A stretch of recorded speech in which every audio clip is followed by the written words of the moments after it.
Hey guys, welcome back. This is video 3 in the Necromunda terrain build. So, where I left off in the previous video was, placing your various scatter pieces on the actual MDF itself. So I've gone ahead and done that, and then I mentioned coating it in some level of sand.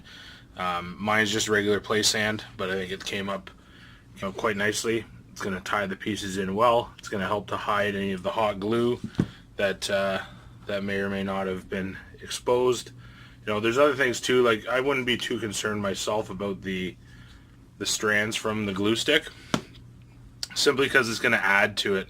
That's the completed base for the fence, and then I went ahead and distressed the fence a little bit, put some holes and gouges in it, just to make it look a little more rough. And then this piece, I think this piece may be my favorite. Used an old HO scale box car, broke it up, used some pieces, and that's some beer can, believe it or not.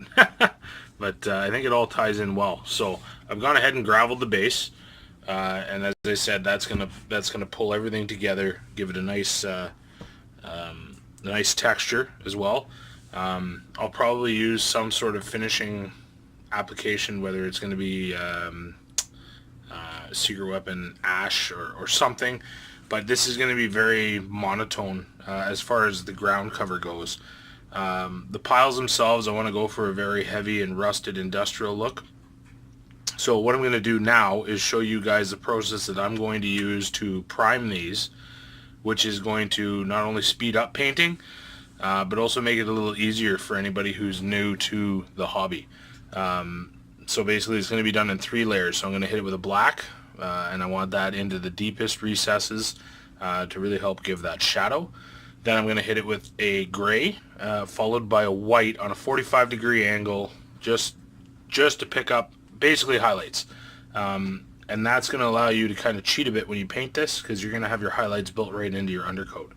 I believe they call it zenithal priming. You can look it up online. Lots of different ways to do it.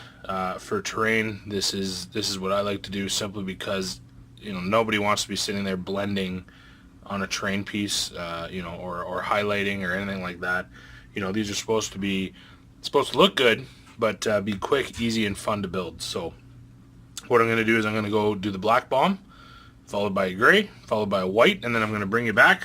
I'll shoot some more video of that and show you the effect and explain a little more on how that's going to make your life a little easier when you go to paint these guys. So stay right there.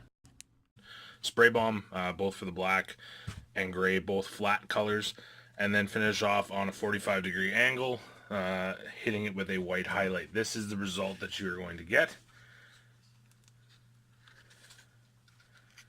As you can see, what that's going to do is give you some natural highlights when you go and lay your paint on. And depending on your color choices, you're going to keep your shading and your shadow already on the piece.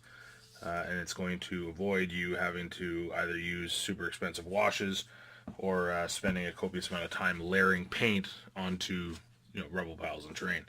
Now, by all means, it doesn't mean that you rush them. Just it helps. So that's the process I've used on all 4 pieces. I've done that as well for the fence. So on the high spots there, you can see how the light's picking up on the wire. It's just going to help give you a natural highlight without having to go to the extra work of achieving it. So the next step for me is going to be to pick up the airbrush. I'm going to do a few different color variations for the panels themselves. But again, this is going to be a very rusted, dirty look. There's definitely a number of ways that we could have done this. We could have hit this with a number of different browns.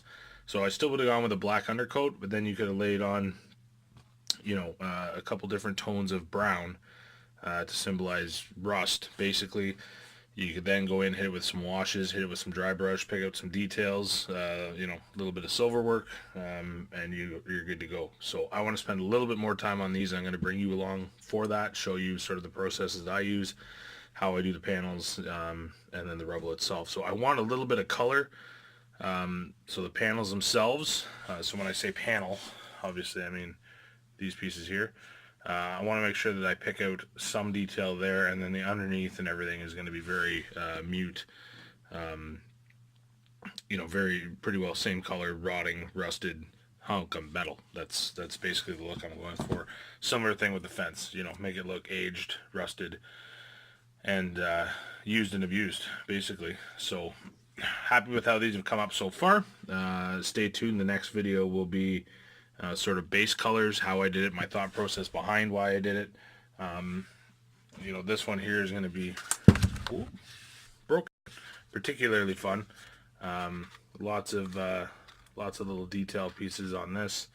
Used an old HO scale boxcar just to give it some height. And you know, yeah, I'm happy with it. I think it's gonna fit. It's gonna fit well. So, gonna go ahead and paint this with the airbrush. Get stuff laid on, and I'll have another video up shortly on that. Thanks for joining me, guys. Take care.